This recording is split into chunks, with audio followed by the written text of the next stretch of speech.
Muito bom dia, seja muito bem-vindo ao nosso programa Manhã Viva. Como vê, hoje temos aqui a nossa mesa. Começamos com o pequeno almoço. Eu vou falar-lhe do nosso tema. Tem a ver com Maria, como já pode ver através aqui do nosso livro, Locais de Culto Mariano, Terras de Bragança e Zamora. O tema do programa de hoje está amplamente ligado a Maria, por isso nada melhor do que iniciarmos o programa recordando aquilo que nos diz o Papa Francisco, que diz assim: há um estilo mariano na atividade evangelizadora da Igreja, porque sempre que olhamos para Maria, voltamos a acreditar na força revolucionária da ternura e do afeto. Nela vemos que a humildade e a ternura não são virtudes dos fracos, mas dos fortes, que não precisam de maltratar os outros para se sentirem importantes. É com muita alegria que estamos aqui reunidos para receber um convidado muito especial. Hoje estaremos à conversa com um senhor cuja voz não demonstra a idade que ele tem. Estamos à conversa com o senhor Rui. Muito bem-vindo ao nosso programa. É um prazer estar aqui. É uma honra. O senhor Rui Feio é um engenheiro eletrotécnico e tem diversos livros e artigos publicados na sua atividade. Está aqui para nos falar deste livro, Locais de Culto Mariano, Terras de Bragança e Zamora, da sua autoria, e também da esposa, que também está aqui connosco, que é Maria da Alegria. Acredito que seja uma alegria. Sempre. Graças a Deus. Editado em outubro de 2019. Agradeço a sua presença aqui connosco no nosso programa e convido-o a tomar o pequeno almoço, mas antes de começarmos, na minha casa, pelo menos, sempre, antes de cada refeição, nós fazemos sempre uma brevíssima oração. Muito bem. Então vamos começar. Com certeza. Em nome do Pai, do Filho, do Espírito Santo. Amém. Obrigada, Jesus, pelo alimento que nos concedes, por toda a tua providência, que nós tenhamos sempre um coração agradecido, entregando tudo também, toda a nossa vida, todo o nosso coração, toda a nossa manhã que se inicia à mesa ao Imaculado Coração de Maria. Ave Maria, cheia de graça, o Senhor é convosco. Bendita sois vós entre as mulheres, bendito é o fruto do vosso ventre, Jesus. Santa Maria, Mãe de Deus, rogai por nós, pecadores, agora e na hora da nossa morte. Amém. Nossa Senhora da Divina Providência, providenciai. Em nome do Pai, do Filho e do Espírito Santo. Amém. Senhor Rui, fique muito à vontade. Se quiser um chazinho, eu já o sirvo. É um chazinho? Não. Pode ser. Pode ser, pode ser. Um chazinho. É maçã e canela, gosta? Pode ser. Maçã e canela é sempre bom. Qualquer um. E agora já com cheirinho ao outono, vamos aqui passar aqui a chávena. Vamos aqui já, que é para nós irmos conversando e tomando um chazinho quentinho, aqui feito pela nossa diretora de programa, que é a Telma, que sempre toda esmerada, aqui com o nosso pequeno almoço. Senhor Rui, antes de começar aqui o nosso tema, fala-nos Não ponho açúcar. Não, o chazinho. É o chá, peraí, estava aqui distraído. Senhor Rui, fala-nos um bocadinho de si. Quem é o Senhor Rui? Ora bem, eu nasci em Torres Vedras em 1940, Sim. Já lá vão uns tempos. Depois fui muito jovem para Mucofores. Sim. Passei toda a minha infância e o princípio da juventude em Mucofores. E estando nesta casa não posso deixar de notar que em Mucofores havia na altura um instituto que se chamava, eram os Institutos Salesianos. Sim. Que praticamente eram seminários, mas anexo ao Instituto, como aliás havia muitos outros sítios, havia o que eles chamavam o oratório. Sim, quer dizer, sim, o que era o oratório? Era uma instituição, enfim, era uma casa, um campo de jogos, etc., onde os salesianos acolhiam todos os jovens, todas as crianças não, jovens, da terra e alguns dos arredores. De maneira que a minha infância está intimamente ligada aos salesianos. Ia para lá enquanto jovem? Com certeza, passava lá, até porque por cima era perto da minha casa. De maneira que sábados e domingos, mais domingos, os sábados naquela altura, o sábado era um dia de trabalho, lá estava caído nos Salesianos, onde tínhamos um campo de futebol, onde tínhamos muitas coisas, e eu não aprendi muitas coisas. Só uma coisa que os Salesianos nunca me conseguiram ensinar foi música, quer dizer, aquele solfejo e tal, não desistiram. De maneira que foi a única coisa que realmente, de maneira que tenho umas gratas recordações que têm a ver com os Salesianos. E sempre tinha um lanchinho também, não era? Sim, sempre tinha um lanchinho. O oratório tem que ter sempre sim, senhor. um lanchinho. Enfim, depois fiz o meu secundário, a Anadia, depois fui para a universidade, para Coimbra, aliás, com uma passagem pelo Instituto Superior Técnico em Lisboa, mas onde realmente, e estamos aqui nos meios de comunicação, onde realmente eu passei pela Rádio Universidade, sim. Enfim, com algumas passagens colaterais pela emergente televisão, que na altura estava a começar, mas eu cheguei a certa altura ou deixava Lisboa e a Rádio Universidade, essas coisas todas, ou então nunca mais chegava a engenheiro. De maneira que desisti, fugi de Lisboa e fui para Coimbra e lá cheguei a engenheiro.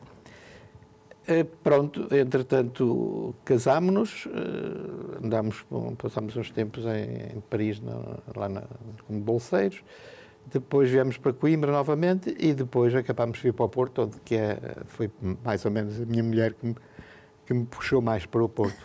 E pronto, e daí tenho estado no Porto, onde tenho exercido toda a minha atividade. Senhor Rui, como é que nasceu o seu interesse por estudar os locais de culto mariano, terras de Bragança e Zamora? Ora bem, entre 2000 e 2005 eu estive a trabalhar em Bragança. Estive na gestão do Polis de Bragança, sim.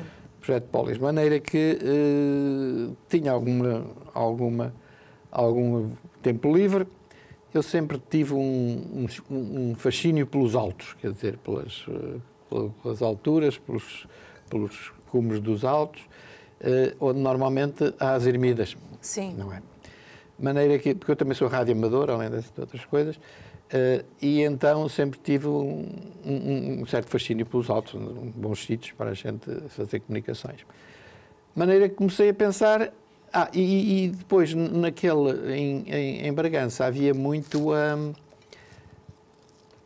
o sentido do culto à Nossa Senhora era bastante arraigado e bastante significativo, quer dizer, porque, enfim, na Serra da Nogueira havia a Nossa Senhora da Serra, uma das romarias mais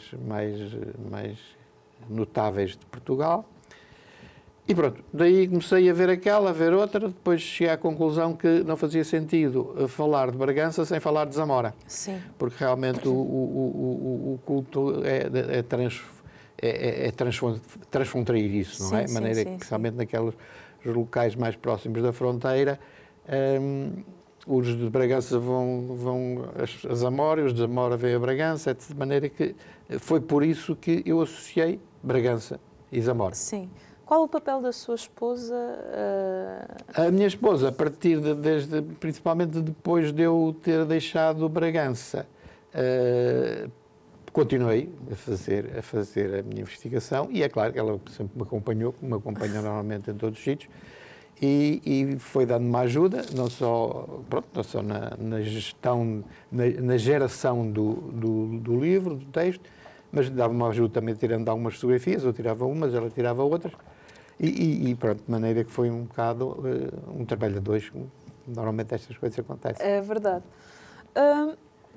Diga-me uma coisa. Este livro tem 2 edições. Qual as diferenças de uma edição para a outra? Ora bem, não são bem 2 edições.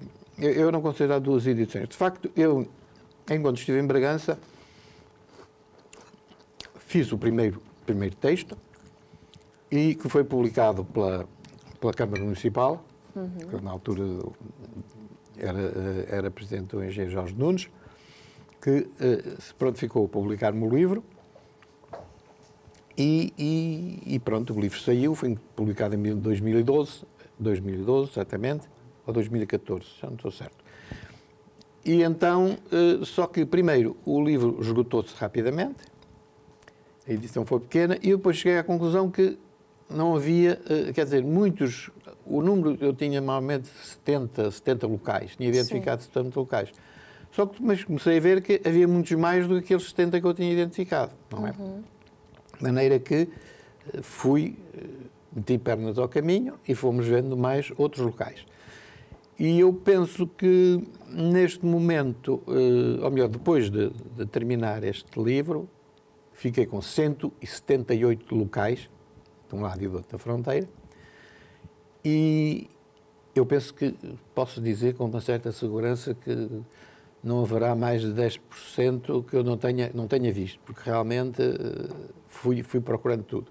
Fui procurando tudo, fui refazendo o texto e achei que deveria incluir aqui, todos os outros já tinha incluído, com algumas melhorias, algumas correções, alguns acrescentos. Sim. E pronto, quer dizer, é outro livro, porque entretanto, entretanto consegui arranjar, tive algumas dificuldades de conseguir arranjar o editor, a edição é uma edição de autor, e em 2019, ou seja, o ano passado, consegui publicar este livro. De maneira que, pronto, não são propriamente duas edições da mesma coisa, sim. Mas embora o estilo do primeiro seja muito semelhante ao estilo do segundo. Ao anterior. Como é que realizou todo este estudo? Teve de visitar os locais? Como é que se deu esse processo? Eu creio que só com uma exceção, eu visitei todos os locais. Eu e a minha mulher visitamos todos os locais e fotografámos todos os locais, de maneira que todas as fotografias... Foram vocês, as fotografias são de autor mesmo? São nossas, minhas e da minha mulher, com exceção de... Há lá uma dúzia que estão devidamente assinaladas. Claro. De maneira que fiz questão de visitar todos os lugares, fotografar, conversar com as pessoas, nos sítios consegui ter acesso ao interior, em maior parte dos casos. Outros não tive acesso ao interior, porque, enfim, porque não havia tempo de ficar lá à espera que aparecesse alguém que abrisse a porta. E foi assim que fizemos, fomos percorrendo, fim de semana aqui, fim de semana ali, férias aqui, férias ali, e fomos percorrendo os locais todos. E quanto tempo é que demorou a fazer esta pesquisa? Demorou bastante tempo, quer dizer, eu acho que... Agora bem, eu diria que este livro, o texto ficou pronto no princípio de... finais de 2018, início de 2019. Porque é aquela coisa de que eu, pelo menos, quando me acontece assim, acrescenta-se sempre mais qualquer coisa e tal. De maneira que quando foi durante o ano já de 2019 que eu comecei à procura de formas, de maneira de editar, a procura do editor. De que forma é que este livro pode ajudar o leitor a fazer uma caminhada mariana nos territórios transfronteiriços e levá-lo a uma retrospecção interior? Ora bem, eu realmente eu penso que o objetivo deste livro é motivar a caminhada, quer dizer, motivar a peregrinação, porque, repare, há uma coisa que eu tenho na introdução e que gostava de salientar.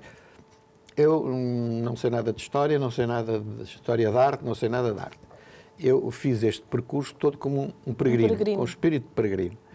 De maneira que o objetivo é que realmente haja outros, quer dizer, que motivados, que se consiga motivar, sim, com estas descrições todas, outros a fazerem a peregrinação.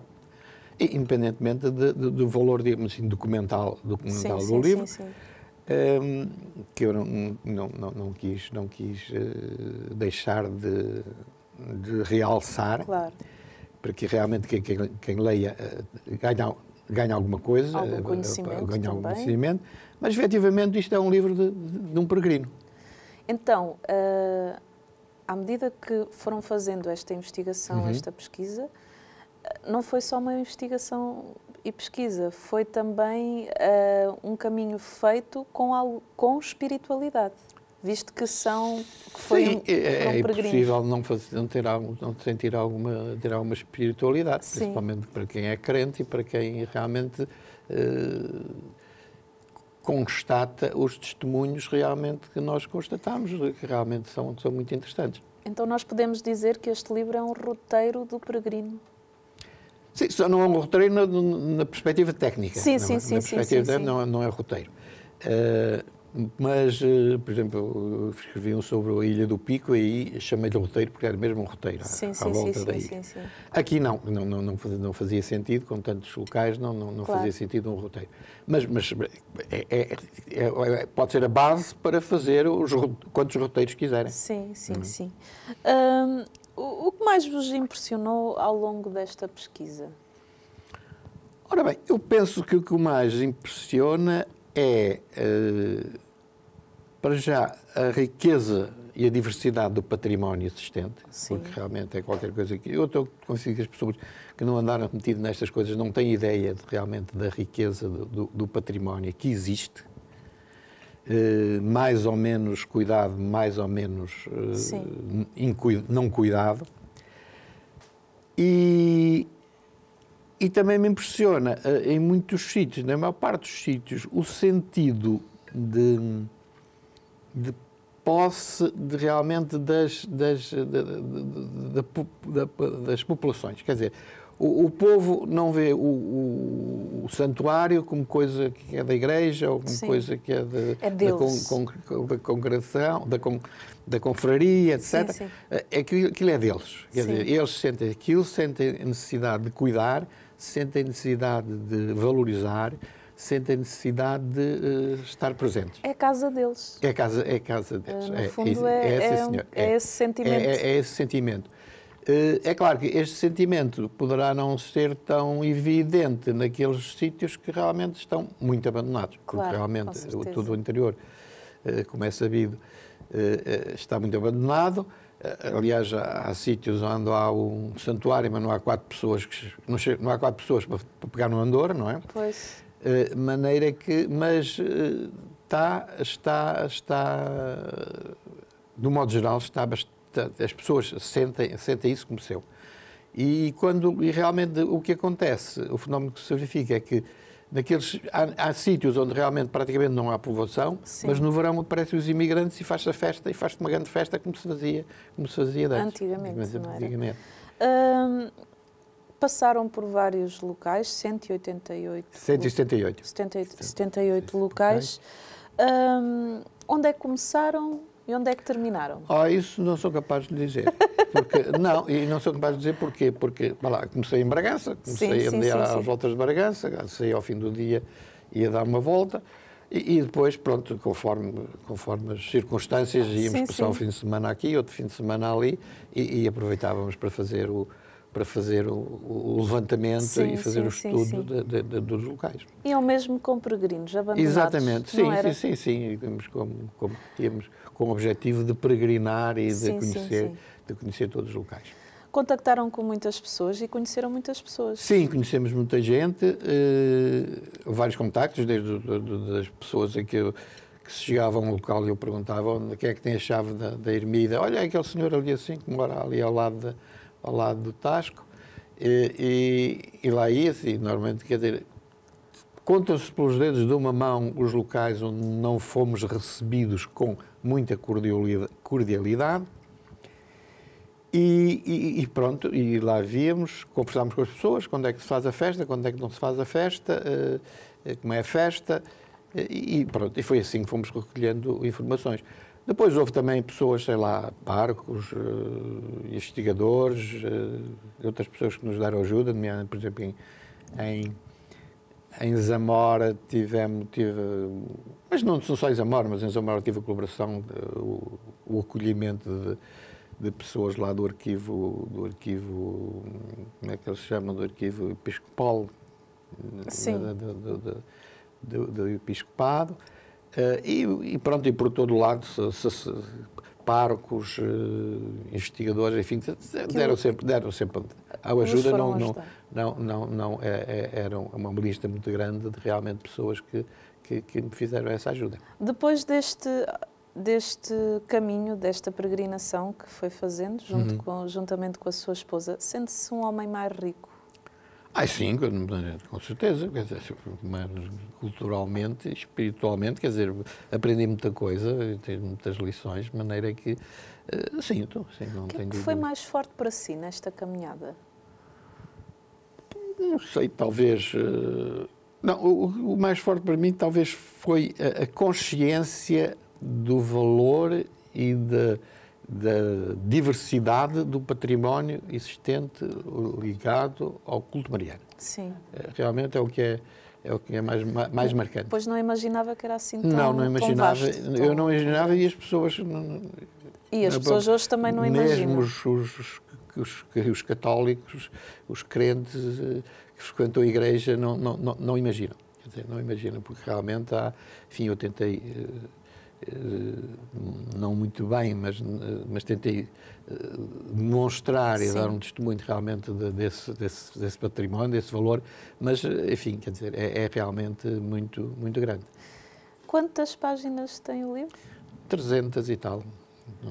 Só para as pessoas lá em casa terem a noção que isto foi um trabalho... Foi bastante trabalho. Demoroso. Um trabalho demoroso, foi. E que de grande pesquisa e... Foi. E de grande dedicação há que também. depois telefonar para este, para aquele, onde é que há, não é, o que é que acontece. Porque não foi só pesquisa local, mas a pesquisa documental em casa. Não é? Nós vamos continuar aqui a tomar o nosso pequeno almoço. Vamos para um brevíssimo intervalo.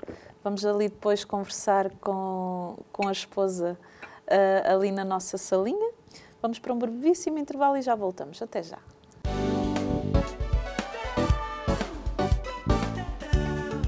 Estamos na segunda parte do nosso programa Manhã Viva, aqui já na nossa sala de estar. E eu inicio esta segunda parte com a seguinte frase. Todos os santuários marianos são meta de muitos peregrinos que se sentem tocados no coração pela graça e pela misericórdia de Deus. Nestas casas de Maria, a Igreja exorta a uma pastoral bem cuidada mediante a liturgia, principalmente a celebração da Eucaristia e da penitência, a pregação da Palavra de Deus, a piedade popular, a peregrinação e o testemunho da caridade. Estamos com o tema Locais de Culto Mariano, Terras de Bragança e Zamora, e esta frase é de Dom José Manuel Cordeiro, Bispo de Bragança, Miranda, e tenho aqui como convidados o Sr. Rui Feio e a esposa Maria da Alegria. Muito bem-vindo ao nosso programa. Muito obrigada. Tem sempre esse coração alegre? Sempre que posso. Tento. Tem um nome muito bonito, Maria da Alegria. Obrigada. Acredito que é a alegria lá da sua casa. Maria, fale-nos um bocadinho de si. Quem é a Dona Maria da Alegria? Eu nasci no Porto, no seio de uma família profundamente católica, de maneira que as coisas foram fáceis. Tinha bons exemplos, fiz o curso no Porto, por acaso fui trabalhar para Coimbra, onde tive a sorte de conhecer o meu marido, de maneira que a partir daí foi um caminho a dois. Eu sou suspeita por falar de Coimbra, porque eu sou de Coimbra. Ai, que engraçado. Coimbra é a cidade dos amores também, não é? E lá puderam-se conhecer. Como é que foi para si entrar nesta aventura e neste desafio de fazer esta peregrinação por todos estes santuários marianos? Ora bem, eu vi o Rui muito empenhado, de maneira que tentei dar o máximo que pudesse da minha colaboração, ajudar não só com a companhia quando era possível, e ele fala sempre nos ir aos fins de semana, porque quando andamos a fazer esse trabalho, os nossos netos eram pequenos, pois. E mesmo depois de aposentá-los, nós tínhamos ocupações durante a semana, Sim. De maneira que dedicávamos normalmente o fim de semana a estes trabalhos. Tendo em conta este estudo, falo do crescimento do culto mariano a partir do século IV e como é que é vista Maria por este povo?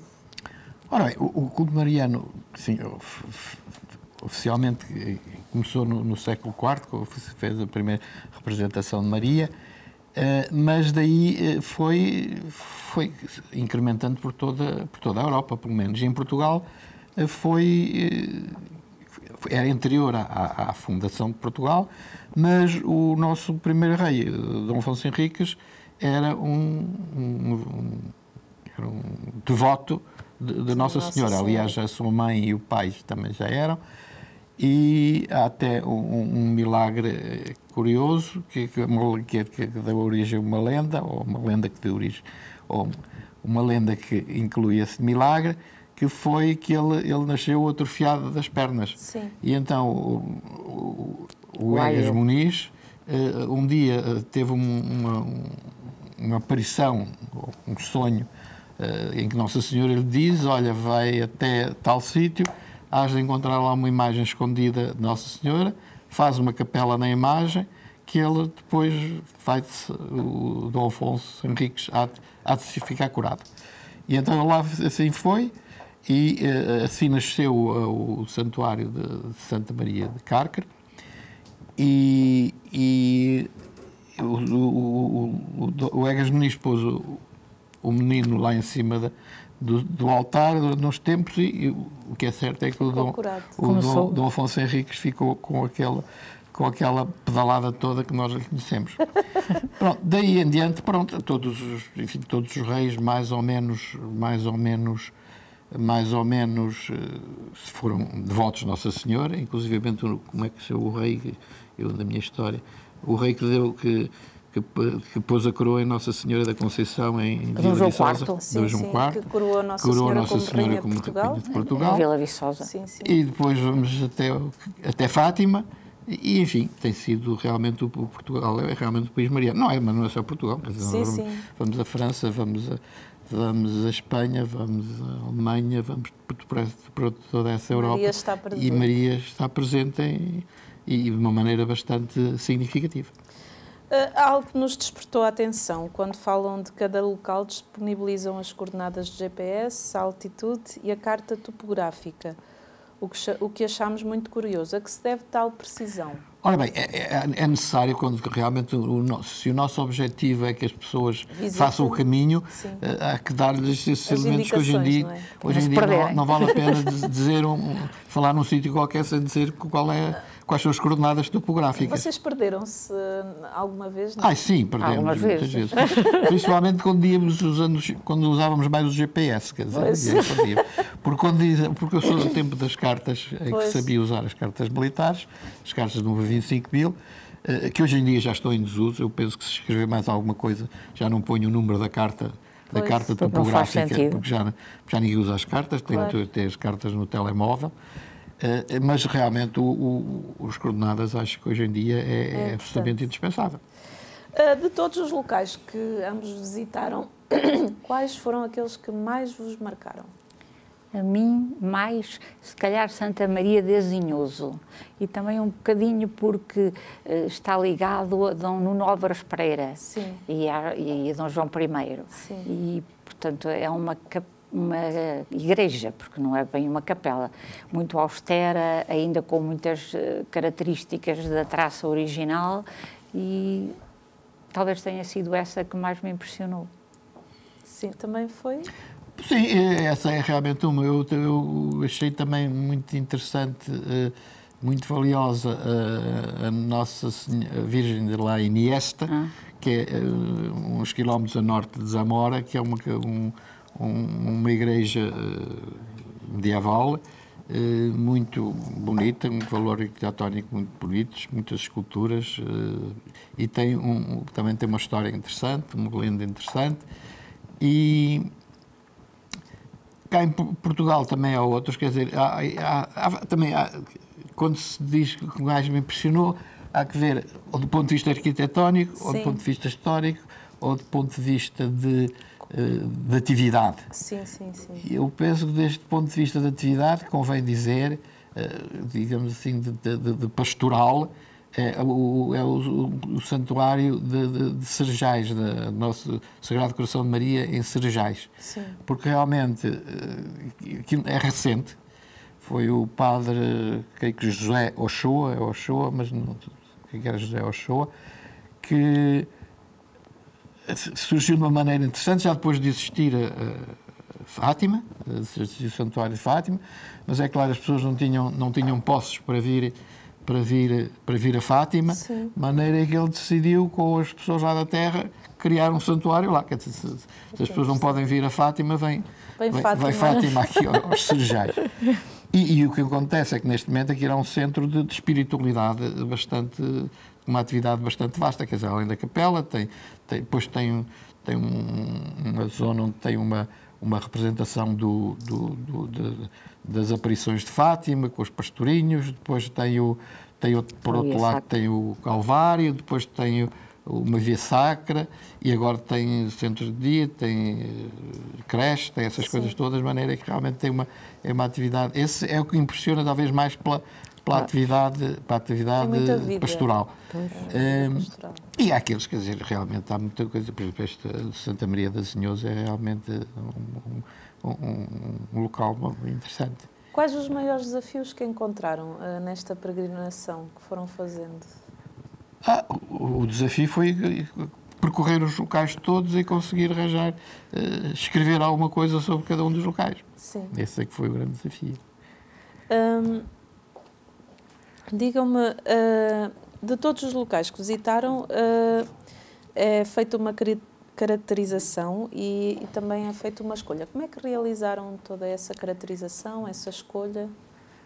Bom, indo ao local, a informação sobre o local, a documentação, utilizando a documentação e conversar com as pessoas, de maneira que foi isso, quer dizer, aliás, eu tenho a coisa um bocado sistematizada, porque eu, realmente a minha formação profissional de engenheiro leva-me a escrever as coisas muito sistematizadas, gosto disso.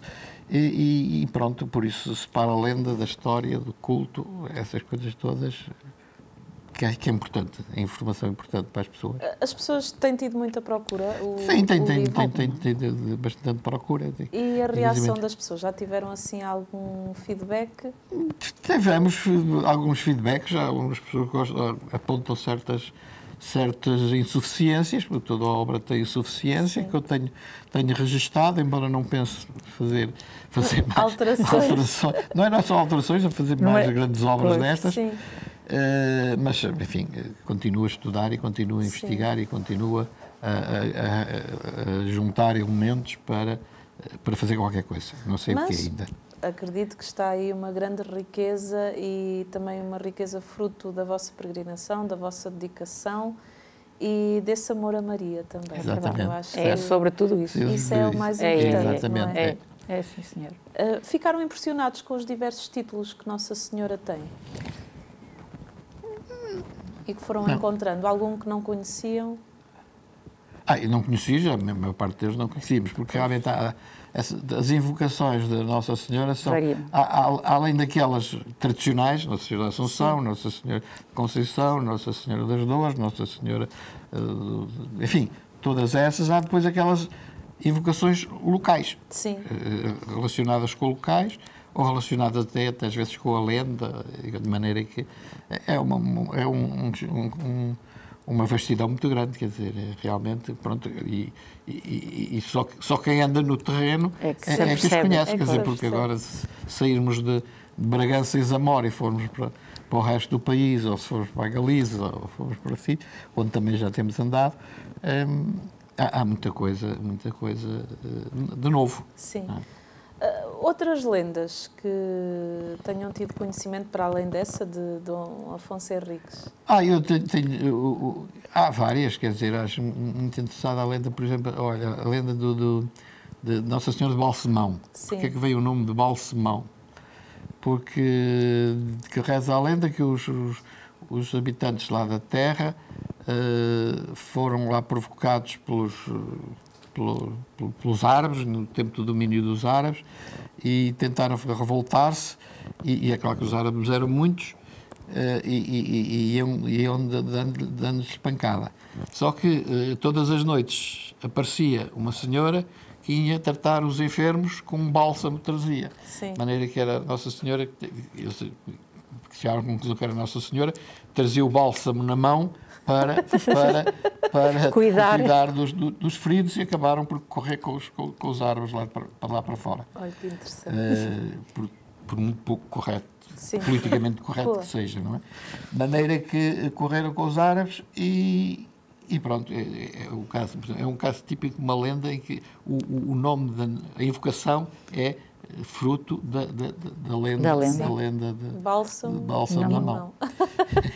Alguma outra lenda que se lembrem e que seja interessante? Normalmente há uma é uma perdiz, não é? Uma perdiz que apareceu escondida numa gesta. Sim.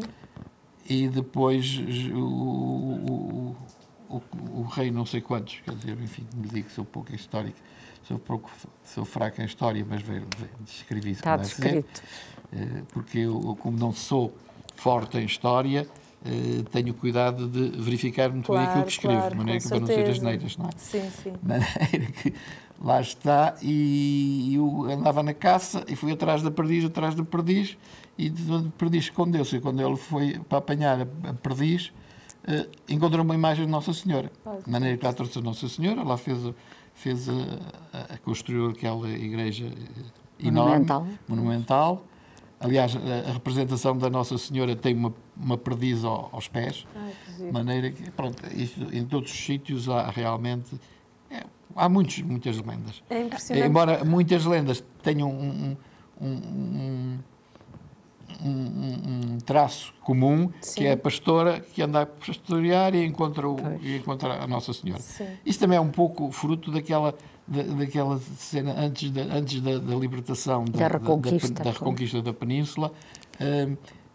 As pessoas, os fiéis, os cristãos, escondiam as imagens de Nossa Senhora com medo que os árabes fossem profaná-las. De maneira que daí aparecem muitas lendas e muitas histórias em que foram encontrar as Nossa Senhora, as imagens, nos sítios mais imprevisíveis. Não? Sim. É impressionante como os reis portugueses também têm uma ligação à Nossa Senhora. Sim. Eles encontravam Nossa Senhora e já edificavam uma capela, uma igreja. Esse amor, esse lado mariano que está desde a nossa fundação, enquanto Portugal, enquanto país. Isso é muito, muito bonito e muito marcante. Em que documentos bibliográficos se basearam para elaborar este Ora bem, o livro tem uma lista de 60 e tal referências. Basta uma pesquisa bem vasta. Eu devo confessar que a pesquisa é ele quem a faz, foi ele quem a fez. Mas não posso deixar de citar uma obra, ou duas talvez, que foi uma obra escrita no primeiro quartel do século XVIII, por um Frei Agostinho de Santa Maria, sim, que a obra chama-se Santuário Mariano, enfim, é muito conhecida, mas em que no princípio do século XVIII, o bom Frei Agostinho de Santa Maria descreveu minuciosamente, eu não sei quantos, mas anda à volta de 2.000 locais de culto a Nossa Senhora. O Santuário Mariano é uma obra que tem 10 volumes, aliás, 10 não 11, porque há um que é duplo, e onde são descritos os locais de culto a Nossa Senhora, em que ele escreve as lendas, escreve a história. É claro que para ele mistura a história com a lenda, aquilo é tudo a mesma coisa, mas de qualquer modo estão lá os factos, está lá a lenda que ainda subsiste, está a caracterização histórica, está a caracterização social, quer dizer, o povo, como é que tipo de povoação era, de povo era. É um livro que realmente a gente nem acredita como é que é possível que, quando não havia nem carros, nem internet, nem aviões, nem GPS, realmente o bom do Frei Agostinho escreveu esses locais todos, que ainda hoje são uma referência. Sim, com certeza. Depois há uma obra do padre Jacinto Reis, também é muito interessante, mas essa é noutra perspectiva. É o estudo das invocações de Nossa Senhora. Sim. Aliás, o título do livro é mesmo Invocações de Nossa Senhora em Portugal, da Quem e da Alemar. O Frei Agostinho, deixe-me voltar ao Frei Agostinho, porque ele escreveu sobre as imagens no continente, Sim. sobre as imagens nas ilhas, nos Açores e na Madeira, sobre muitas imagens, muitos santuários no Brasil e sobre todos os santuários da Índia Portuguesa. Ai, que interessante. Da Goa, da Mão e Dio. Sim. Mas é que é uma obra que realmente é avassalador. E é muito rica. E é realmente um belíssimo... Impressionou-se ao pesquisar a obra do Frei Agostinho.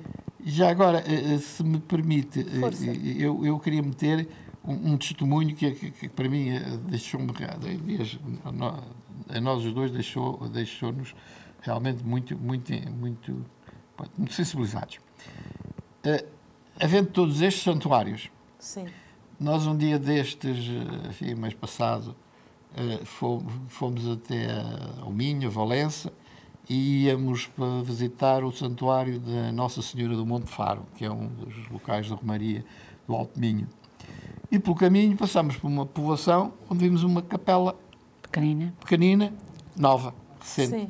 Fomos ver e vimos lá que era a Nossa Senhora da Fé, tinha sido feita no ano 2000. Que interessante. Quer dizer, eu pergunto, e aquilo, depois já tive a oportunidade de falar com o pároco, localizado chama-se Ganfei, é perto de Valença, faz parte do município de Valença, e pergunto como é que é possível que no século XXI pessoas que já têm na paróquia já têm três locais de culto mariano. Sim. Porque tem a Nossa Senhora do Faro, tem a Nossa Senhora da Esperança e tem uma Nossa Senhora da Conceição. Sim, acho que é. Salvo erro. Sim. Ainda acharam que precisavam de fazer outra Nossa capela. Senhora da Fé. E então fizeram, aí depois o pároco disse, depois sabia o nome, o que é que havia de saber, e ele disse, já temos cá a Nossa Senhora da Esperança, vamos fazer a Nossa Senhora da Fé. Sim. E então, o povo todo, houve lá um senhor que deu o terreno, o povo arranjou com os imigrantes e sem os imigrantes arranjou o dinheiro para fazer, e o padre um dia passou lá e viu que já tinham feito os alicerces da igreja e disse, se estes já começaram, agora temos que ir com isto para a frente e tal. E então, no ano 2000... Foi a inauguração. Ainda se faz, ainda há povos que realmente sentem necessidade de fazer mais qualquer coisa. Sim, pronto, achei isto. É o amor a Nossa Senhora, é a fé. É verdade. É a fé. Não tem como. Nossa Senhora disse que a fé nunca desapareceria de Portugal. Esperemos que não. E nós acreditamos nisso. E nós precisamos de acreditar nessa promessa de Nossa Senhora. É verdade. Quem quiser adquirir o livro, o que é que precisa fazer? Ora, o livro está nas grandes livrarias, redes de livrarias, na FNAC, Bertrand, e agora também no Grupo Leia. Ou, inclusive, se quiser, como isto é uma edição de autor, embora o meu editor tenha uma distribuição, se quiser pode-me pedir o livro por mail. E qual é o e-mail? O e-mail é ralfeio@gmail.com. R-L-A. Não, R-A-L. Rui Alberto Lopes Feio. Lopes Feio. @gmail.com. E uma mensagem final para quem nos acompanha em relação a esta peregrinação que vocês fizeram e que quem quiser fazê-la e adquirir o livro para ajudar a realizá-la. O que dizer a quem nos acompanha? Que gostávamos que este livro fosse um incentivo para que as pessoas se aproximassem de Maria através do conhecimento de todos estes monumentos que foram erigidos em seu nome. É isto, subscrevo. Eu tinha aqui uma pergunta, e os vossos filhos e netos, ao verem esta vossa peregrinação, esta vossa pesquisa, qual foi a reação deles? Ora bem, eles são novos, mas um dos mais velhos... Mas os netos. Os netos, pois. Porque os filhos, claro, gostaram. Sim, claro. Mas agora falando dos netos, a gente agora foca-se mais nos netos. Pronto, o mais velho, uma vez, levou para o colégio e ficou todo satisfeito. Afinal, o meu avô é escritor. Eu nunca tinha percebido isso. De maneira que, pronto, é isso. É bonito que tanto os filhos como os netos vão reconhecendo também o amor e o trabalho que vão realizando. Sim. E para além de ser uma peregrinação, de fazer parte da fé que vocês praticam, mas tem aqui um grande trabalho e uma grande dedicação por trás. Verdade. Então acredito que a família também deva ter apoiado muito. Com certeza. E que deva também ter esse orgulho saudável no vosso trabalho. Olha, muitos parabéns pela vossa ousadia. Muito obrigada. E por serem um casal que é aventureiro, pelo que eu estou a ver. Vocês são bem aventureiros, metem pé na estrada e vão. Isso é muito bonito ver. Continuem assim. Muito obrigada. Muito obrigado. A serem um, porque obrigada. É aquilo que o sacramento do matrimónio nos diz, que nós sejamos um, não é? E este projeto só saiu porque em conjunto, vocês foram em conjunto realizando e meteram pés na estrada e foram peregrinos e quiseram conhecer mais um pouco sobre Maria, e acredito que a vossa fé deva estar diferente depois de tudo isto. E assim que está aí desse lado, adquira este livro, conheça, acho que vale a pena.